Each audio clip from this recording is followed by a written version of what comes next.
একজন বেদুইনকে জিজ্ঞাসা করা হলো, বেদুইন, বদবি, গ্রাম্য লোক, কলেজে পড়ে নাই, ইউনিভার্সিটিতে পড়ে নাই, সায়েন্স ল্যাবরেটরিতে রিসার্চ করে নাই, এমন একজন গ্রাম্য বদবিকে জিজ্ঞাসা করা হয়েছিল, আল্লাহর অস্তিত্বের প্রমাণ স্বরূপ তুমি কিছু বলতে পারো কিনা, আল্লাহ আছে নাকি? ওই গ্রাম্য লোক বললেন, ছাগলের ছোট ছোট পায়খানার বড়িগুলি, কি বলেন, ছাগলের পায়খানা ট্যাবলেটের মতো না, ক্যাপসুলের মতো, কোন জায়গায় ছোট্ট ছোট্ট ছাগলের বিষ্ঠাগুলি দেখলে পরে যে দেখে সে বুঝতে পারে এখানে ছাগলেরা থাকে। গাধার পায়খানার স্তূপ দেখলে পরে মানুষ বুঝতে পারে এখানে গাধারা বাস করে। পায়ের চিহ্ন দেখলে মনে করা যায় এখানে কোনো মানুষ হেঁটে গিয়েছিল। এই ছোট ছোট জিনিস দেখলে পরে যদি ছাগল, গাধার, মানুষের অস্তিত্ব বোঝা যায়, তাহলে ওই বিরাট আকাশ, এই বিশাল জমিন, গাছপালা, তরুলতা দেখে কেন বোঝা যাবে না যে স্রষ্টা একজন আছেন? আমার ভাইয়েরা, আল্লাহ পাকের পরিচয় দিতে গিয়ে কোরআন আবার বলে, আফালাম ইয়ানজুরু ইলাস সামাই ফাওকাহুম কাইফা বানাইনাহা ওয়া যায়্যানাহা ওয়া মা লাহা মিন ফুরুজ। তারা কি কখনো নিজেদের উপরে অধিষ্ঠিত, নিজেদের উপরে অবস্থিত ওই বিশাল আকাশের দিকে কি তাকায় দেখে না, কিভাবে আকাশটা আমি বানালাম আর কি সুন্দর করে আকাশটারে আমি সাজায় দিলাম? এটা কি তারা দেখে না? যার ভিতরে কোনো ফাঁকা নাই, এত সুন্দর করে আকাশটারে বানালাম, ওই আকাশের দিকে কি তাকায় না? আকাশ নিয়ে কি চিন্তা ভাবনা গবেষণা করে না? আমার ভাইয়েরা, বহু লোক এমন আছে ওই আকাশের দিকে তাকায়। বিজ্ঞানীদের মধ্যেও এমন আছে, কেউ কেউ বলে আকাশ বলতে কোনো জিনিস নাই, অনেক দূর, তাই নীলা নীলা দেখা যায়, আকাশ বলে কোনো জিনিস নাই। নাউজুবিল্লাহ, বহুত দূরে, সেই জন্য ওইরকম দেখা যায়, আসলে কিছু নাই। আর সত্যিকারের বড় বড় বিজ্ঞানী যারা, তারা আকাশের অস্তিত্ব সম্পর্কে চিন্তা ভাবনা করে, তাদের চিন্তা এবং গবেষণায় এই জিনিস ধরা পড়ে যে নিঃসন্দেহে আকাশ বলে কিছু আছে। মহাশূন্য যারা গবেষণা করছে, চিন্তায় তারা হয়রান হয়ে যাচ্ছে, বিস্ময় হতবাক হচ্ছে। আল্লাহ পাক বলছেন, ওয়ামা লাহা মিন ফুরুজ, এর ভেতরে কোনো ফাটল নাই। আকাশ থেকে নিয়ে জমিন পর্যন্ত এই বিশাল মহাশূন্য, মহাশূন্য যারা গবেষণা করছে। আমেরিকায় এবার আমার অনেক লম্বা সফর ছিল, 11টা স্টেট সফর করলাম। তার ভিতরে হিউস্টন, যেখানে হচ্ছে মহাশূন্য গবেষণাগার এর প্রধান কেন্দ্র, হেড অফিস, অন্তত 3-4 দিন সময় হলে ভালো করে দেখা যায়। এত বড় বিশাল এরিয়া। আমার হাতে সময় ছিল 5 ঘন্টা। এই 5 ঘন্টায় যতদূর সম্ভব আমি দেখলাম, বিজ্ঞানীদের সঙ্গে যারা রিসার্চ করছে তাদের সঙ্গে আলোচনা করলাম। তারা বললেন, মহাশূন্য যতই দেখছি ততই বিস্ময়, হতবাক, বিমুখ হয়ে যাচ্ছে। এই যে পৃথিবী, এই পৃথিবীটা মহাবিশ্বের তুলনায় একটা মার্বেলের চাইতে বড় কিছু নয়। মার্বেল চেনেন তো? এই যে ছেলেরা রাস্তায় খেলাধুলা করে, এই পৃথিবীটা একটা মার্বেলের চাইতে বেশি কিছু নয়। মহাশূন্যের তুলনায়, মহাবিশ্বের তুলনায় বিশাল এই মহাশূন্যে রয়েছে গ্যালাক্সি। এক একটা গ্যালাক্সির ভিতরে, মিল্কি ওয়ের ভেতরে রয়েছে সহস্র সহস্র বিলিয়ন, মিলিয়ন, ট্রিলিয়ন তারকা। যেসব তারকা এত এত বড়, বিজ্ঞানীরা বলেছেন সূর্য তো পৃথিবীর চাইতে 13 লক্ষ গুণ বড়, কিন্তু এই রকম 1 থেকে 1.5 কোটি সূর্য খাইয়া হজম করে ফেলাতে পারে এরকম হাজারো তারকা মিল্কি ওয়ের মধ্যে আল্লাহ তৈরি করে রেখে দিয়েছেন। সুবহানাল্লাহ বিহামদি। এই মহাশূন্যের ভেতরে আল্লাহ পাক যে কত কিছু সৃষ্টি করে রেখেছেন, মানুষ ক্রমান্বয়ে তা দেখছে এবং অবাক হয়ে যাচ্ছে। বিজ্ঞানীরা চাঁদে গিয়েছেন, সেই চাঁদের থেকে মাটি আহরণ করে নিয়ে এসেছেন। সেই মাটি যেখানে রেখেছে সেখানে লেখা আছে টাচ মুন, চাঁদের মাটি স্পর্শ করো। আমি একটু হাত দিলাম, আমার কাছে মজাই লাগলো যে মরতে বসে আমি মহাশূন্যের চাঁদের মাটিতে হাত দিয়ে দেখলাম, ভালোই লাগলো। নীল আর্মস্ট্রং যে গাড়িটা নিয়ে চাঁদের উপরে ঘুরেছিলেন, সে গাড়িটাও সেখানে সংরক্ষিত রয়েছে। মাটির ভিতর থেকে সব রকমের খনিজ পদার্থগুলি আলাদা করে চাঁদের সলিড মাটি যেটা, সেই মাটিটা তারা গ্লাস দিয়ে বড় রকমের বক্স তৈরি করে ওর মধ্যে চাঁদের এনভায়রনমেন্ট, চাঁদের পরিবেশ তৈরি করে ওর ভিতরে টমেটো গাছ, ভুট্টা গাছ, ধানের গাছ লাগিয়েছে। আমি দেখে এসেছি গাছগুলির চারা এত বড় হয়েছে। ওরা এক্সপেরিমেন্ট করছে যে চাঁদের মধ্যে টমেটো চাষ করা যায় নাকি। আসলে এটা তো সম্ভব নয়, তবে চাঁদে যে মাটি আছে বিজ্ঞানীরা তা প্রমাণ করছেন। আর বিজ্ঞানীরা যত বেশি মহাশূন্য নিয়ে চিন্তা ভাবনা করছে, ততই আকৃষ্ট হয়ে পড়ছে যে নিঃসন্দেহে কেউ আছেন, নইলে এই শৃঙ্খলাপূর্ণ অবস্থা চলতে পারে না। আল্লাহ রাব্বুল আলামিন বলেন, তিনি যে আছেন তার জাত, তার অস্তিত্বের প্রমাণ দিতে গিয়ে কোরআন বলে ওয়াল আরদা মাদাদনাহা ওয়া আলকাইনা ফিহা রাওয়াসিয়া ওয়া আমবাতনা ফিহা মিন কুল্লি যাওজিন বাহিজ। আল্লাহ রাব্বুল আলামিন বলেন, আমি জমিনকে বিছায় দিয়েছি আর এর উপরে পাহাড় বিন্যস্ত করে দিয়েছি। জমিনটারে বিছায় দিলাম, জমিনটারে গালিচা বানায় দিয়েছি, জমিন বানায় তাতে আবার ঘাস বানায়েছি, সুন্দর করে গালিচার মতো কার্পেটের মতো সবুজ শ্যামল করে দিয়েছি।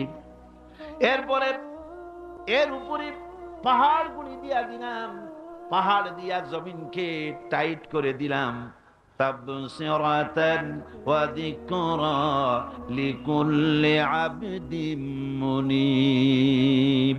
এর ভেতরে চক্ষু উন্মোচনকারী আর উপদেশ অতীব শিক্ষাপ্রদ অনেক কিছুই রয়েছে ওই সমস্ত মানুষের জন্য যারা আমার কাছে সত্যের দিকে যারা প্রত্যাবর্তন করতে চায়, যারা আমার দিকে ফিরে আসতে চায়, তাদের অনেক নিদর্শন এই পৃথিবীর ভিতরে আমি রেখে দিয়েছি। জোরে বলেন সুবহানাল্লাহ। আল্লাহ পাক বলেন, দেখো এর প্রত্যেকটি জিনিস, প্রত্যেকটি পাতা, প্রত্যেকটি তৃণ, যা কিছু দেখতে পাও সব আল্লাহর সাক্ষী দিচ্ছে আল্লাহ আছেন। আল্লাহ পাক বলেন, একটু তাকাও উপরের দিকে। আওয়ালাম ইয়ারাউ ইলা তায়রি ফাওকাহুম সাফাতিন ওয়া ইয়াকবিদনা মা ইউমসিকুহুন্না ইল্লার রহমান। দেখে নাকি তারা পাখিটি কেমন লোক মেলি দুটি লঘু ডানা উড়িয়া বেড়ায় শূন্যের পরে, নাহি তার কোনো মানা। আবার সে কবু ডানা গুটাইয়া চলে, কিন্তু পড়ে না তবু। বলো কে বা তারে শূন্যে রাখিছে ভিন্ন সে এক প্রভু। লক্ষ্য করে দেখো না যে আকাশে মহাশূন্যে পাখিগুলি ওড়ে। একটু দেখো, মানুষ তো খায় জন্মের খাওয়া, শুধু খায়, চিন্তা ভাবনা করে না। একটু চিন্তা ভাবনা করো, একটু গবেষণা করো। পাখিগুলি উঠতে থাকে, উড়বার সময় ডানা এভাবে দোলায়, ঠিক না? আল্লাহ বলেন, দেখো ডানা এভাবে দোলায়। আবার কোন সময় ডানা মুঠি দোলায় না, দুটি ডানা বডির সাথে লাগায় দিয়া সাঁ করে উড়ে যায়। আবার ডানা দোলায়, ডানা বন্ধ করে না, দোলায়ও না, দুটি ডানা প্লেনের ডানার মতো করে দিয়ে শূন্যের পরে উড়ে বেড়ায়। ডানা বন্ধ করে দিল, ঝোলানো বন্ধ করলো, অথচ আকাশ থেকে পড়ে গেল না পাখি। শূন্যের পরে কে রেখে দিয়েছে? আল্লাহ ছাড়া। জোরে কোন কে দিয়েছে? কে রাখলো? এই শীতের দিনে আমাদের দেশে অতিথি পাখিরা আসে, সাইবেরিয়ান দ্বীপপুঞ্জ থেকে আসে। একটু মাথা খাটা, কপাল ভালো হয়ে যাবে, কিসমত খুলে যাবে। কোথায়? সাইবেরিয়া। সাইবেরিয়া দ্বীপপুঞ্জ থেকে, সেইখান থেকে যখন এই শীতের মৌসুমে আমাদের দেশে বরফ পড়বে, প্রচন্ড ঠান্ডা আসবে, টেলিভিশন এবং রেডিওতে পাখিদেরকে কেউ শোনায় না। ওরা বুঝতে পারে ঠান্ডা আসতেছে। ওই ঠান্ডা আসার পূর্বক্ষণে ঝাঁকে ঝাঁকে, লাখে লাখে, কোটি কোটি পাখি একসঙ্গে ওড়া আরম্ভ করে দেয়। জাহাজগুলি চলে সমুদ্রের ভিতরে। নাবিকদের সঙ্গে আলোচনা করবেন, মেরিন বায়োলজি যারা পড়েছে তাদের সঙ্গে আলোচনা করবেন। সমুদ্রের ভিতরে দিনের বেলায় তারা সূর্য দেখে পথ চালায়, দিক নির্ণয় করে। রাতের আধারে সমুদ্রের ভিতরে নাবিক যেন হারায় না যায়, সেজন্য আল্লাহ পাক বলেন আকাশে তারকা খচিত করে রেখেছি। তারকা দেখে দেখে নাবিকেরা পথ চালায়। পথে কোনো বিপদ আছে নাকি? চুম্বকের পাহাড় আছে নাকি? সাইক্লোন এরিয়ার ভিতরে পড়ে যায় নাকি? সেজন্য রয়েছে রাডার। এগুলি দেখে দেখে পথ নির্ণয় করে। এবার আপনারা আমাকে জবাব দেন, হাজার হাজার মাইল দূর থেকে পাখিরা পাড়ি দিয়া বাংলাদেশে আসে, সিলেটে আসে, দিনাজপুরে আসে। এই যে দূর দূরান্ত থেকে হাজার হাজার মাইল দূর থেকে পাখিরা এলো, তার নেভিগেশন কে করে দিল? রাডার কে করে দিল? কে তার পথের দিশা দিল? এ পথে গেলে বাংলাদেশ পাবি। সুবহানাল্লাহ, জোরে বলেন সুবহানাল্লাহ। কে তিনি? আমার আল্লাহ। জোরে বলেন আল্লাহ। সুবহানাল্লাহ।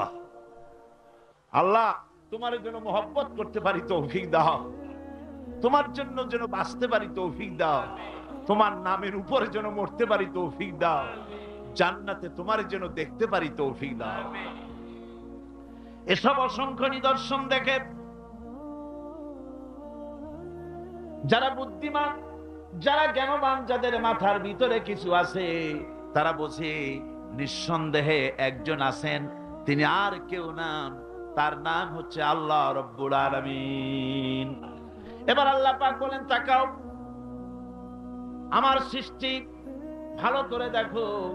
আল্লাযী খালাকা সাবআ সামাওয়াতিন তিবাকা মা তারা ফি খালকির রাহমানি মিন তাফাউত ফারজি'ল বাসারা হাল তারা মিন ফুতুর।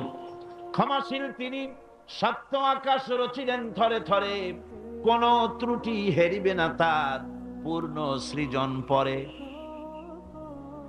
আল্লাহ পাকের ওই আকাশের দিকে তাকাও, জমিনের দিকে তাকাও।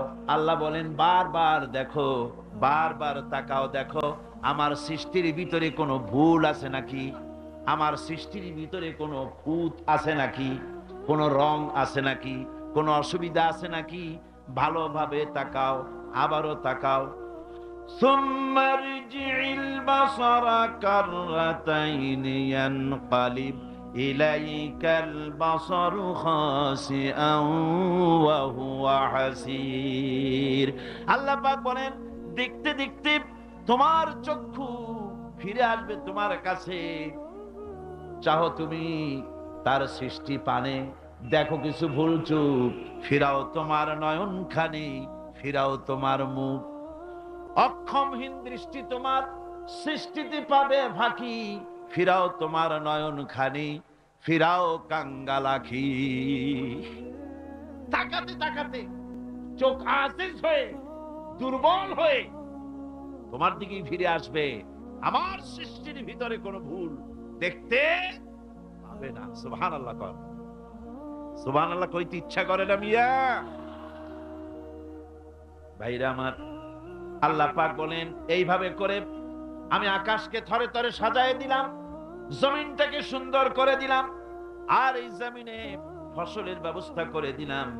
ফল হলো, কি সুন্দর সুন্দর করে ফল আমি দান করলাম। আল্লাহ পাক বলেন, ওয়া আয়াতুল লাহুমুল আরদুল মাইতাতু আহইয়াইনাহা ওয়া আখরাজনা মিনহা হাব্বান ফামিনহু ইয়াকুলুন। আমার নিদর্শনের ভিতরে এগুলিও নিদর্শন। মৃত্যু জমিনকে আমি জিন্দা করে দেই, আর তার ভিতর থেকে তোমার রিজেক উৎপন্ন করি। এর মধ্যে কি কি বানালাম? ওয়াজআলনা ফিহা জান্নাতিম মিন নাখিলিন ওয়া আ'নাবিন ওয়া ফাজ্জারনা ফিহা মিনাল উয়ুন। সুন্দর করে এই জমিনের উপরে মরা জমিনকে জিন্দা করে তাতে খেজুর বাগান লাগালাম। খেজুর দিলাম, আঙ্গুর দিলাম, বেদানা দিলাম, কত রকমের ফল ফলারি আমি সুন্দর করে দিলাম।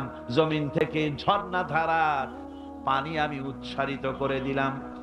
লিয়াকুলু মিন সামারিহি ওয়া মা আমিলাতুহু আইদিহিম আফালা ইয়াশকুরুন। এই সমস্ত ফল তোমরা খাও। এবার বলো, এর কোন একটি ফল কি তোমার নিজের হাতের বানানো নাকি? তুমি বানাইছো?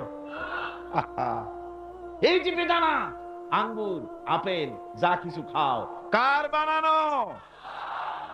আফালা তাশকুরুন। এগুলো খাও, শুকর আদায় করো না।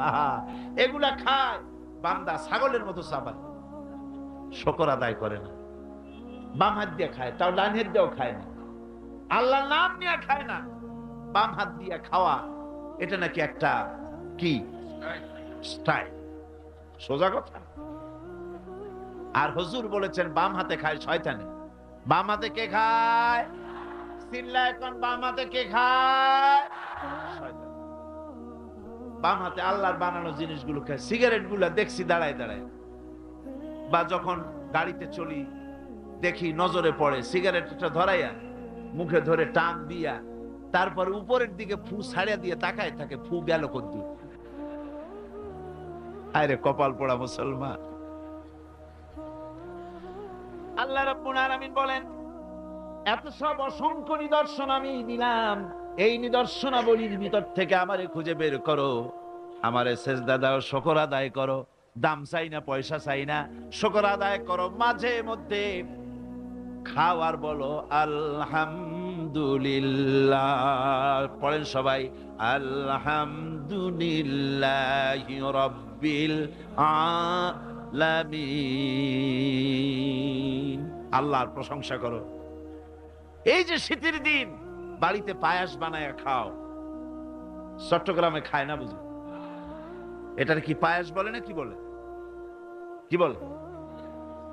ওই যে রস দিয়া চাউল দিয়ে বানায়, পায়াস বলে। হ্যাঁ, সুপ পিঠা, শীত পিঠা। না না, পিঠার পায়াস তো ভিন্ন জিনিস। আচ্ছা বানান, আপনারা যেরকম খুশি খান। এই যে পিঠাগুলি বানাচ্ছেন, পায়াস বানাচ্ছেন, খেজুর গাছ রস দেয়। রস দেয় কোথায়? গোড়ায়। গোড়ায় না আগায়? আগা। মাথা কাটায় চিন্তা করুন, যে খেজুর গাছের মাথা কাটতে পরে ফোঁটা ফোঁটা পানি পড়ে, কলসি ভিজে যায়, ভরে যায়। সকালবেলায় গ্লাস গ্লাস ঠান্ডার মধ্যে এই শরবতগুলি আল্লাহর বানানো, এই শরবত গিলে গিলে খায়। মিষ্টি পানি মাথায় পাওয়া যায়। যে খেজুর গাছের মাথায় এই মিষ্টি পানি পাওয়া গেল, ওই খেজুর গাছের গোড়া খুঁজতে খুঁজতে 3 মাইল নিচেও যদি যান, মাথা কাটলে যেমন রস পাওয়া যায়, 3 মাইল নিচে গেলে ওই রকম রস পাওয়া যায় নাকি? পাশে তেঁতুল গাছ, পাশে নিম গাছ, নিম গাছে তিতা ফল দিল, আরেকটা গাছে কষ ফল দিল, আর পাশে খেজুর গাছ মিষ্টি পানি আল্লাহ বানায়া দিলেন। আবার নারকেল গাছ বানায় দিলেন। নারকেল গাছের 30 হাতের মাথায় ডাবের ভিতরে আল্লাহ মিশ্রি বিজন শরবত বানায় দিলেন। বান্দারে, খালি শরবত খাইয়া পেট ভরবে না, এই জন্য ডাবের ভিতরে তোর জন্য হালুয়া রুটিও বানায়া রাখছি। এরপরেও যদি বলে আল্লাহ নাই, এরে বুঝাবার কোনো উপায় নাই। আল্লাহ হেদায়েত করুন, কোন আমিন। মহান আল্লাহ রাব্বুল আলামিন বলে, বান্দারে